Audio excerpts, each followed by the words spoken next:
మీకు తెలుసో లేదు, ఇప్పటికే మొన్నటి దినాన్న తెలియజేశారు, ఈ 24th కల్లా వి హ్యావ్ టు వెకేట్ అని, because they are selling it. So now here is the challenge, we're still trying for places. ఈ ఆలయంలో కొంతమంది మాకు స్థలాలు ఉన్నాయి, ఆ స్థలాలు వాడుకోవచ్చు అని దే హ్యావ్ కమ్ ఫార్వర్డ్. వారిని బట్టి దేవుని స్తుతిస్తున్నాం. కానీ ఆ స్థలాలు చాలా దూరం ఉన్నాయి. ఒక స్థలం అయితే ఇక్కడ నుండి 28 కిలోమీటర్స్, ఇంకో స్థలం అయితే 18 కిలోమీటర్స్. సేవని జ్ఞాపకం చేసుకోండి. మీరు దీవించబడుతున్నారంటే make sure you bless the ministry back. And ముందున్న పరిస్థితికి ప్రార్థన చేయాలి. వి స్టిల్ సీ ఎలా చేద్దాం. నాకంటారా, నాకు లోపల ఒక సమాధానం వస్తుంది. ఎందుకంటే ఏది నేను అనుకుని చేయలేదు.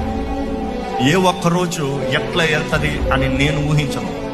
నాకు అప్ప చెప్పిన దాంట్లో నేను నమ్మకం ఉన్నానో మాత్రమే చూస్తాను. సేవ వచ్చేంత వరకు అదే కాన్సెప్ట్. మనం ఎట్లా ఎదుగుతామని అందరూ స్ట్రాటజీ చేస్తారు, ఎట్లా ఎదుగుతామని. నా స్ట్రాటజీ ఒకటి, ఇచ్చే దాంట్లో ఎట్లా నమ్మకం ఉందామా. నమ్మకం అంటే దేవుడు ఆటోమేటిక్గా అధికంగా ఇస్తాడు, నో డౌట్ అబౌట్ ఇట్. కానీ ప్రేమ్ నాకు అనిపించింది ఈరోజు నిన్న 25th ఈ మినిస్ట్రీ అంతా చూస్తే దేవుడే గూడు రేపుతున్నాడు. ఎందుకయ్యా ఇక్కడ కుక్కుని ఇంత చేస్తున్నారు, చూడండి ఎట్లా కుక్కుని ఉన్నారు చూడండి.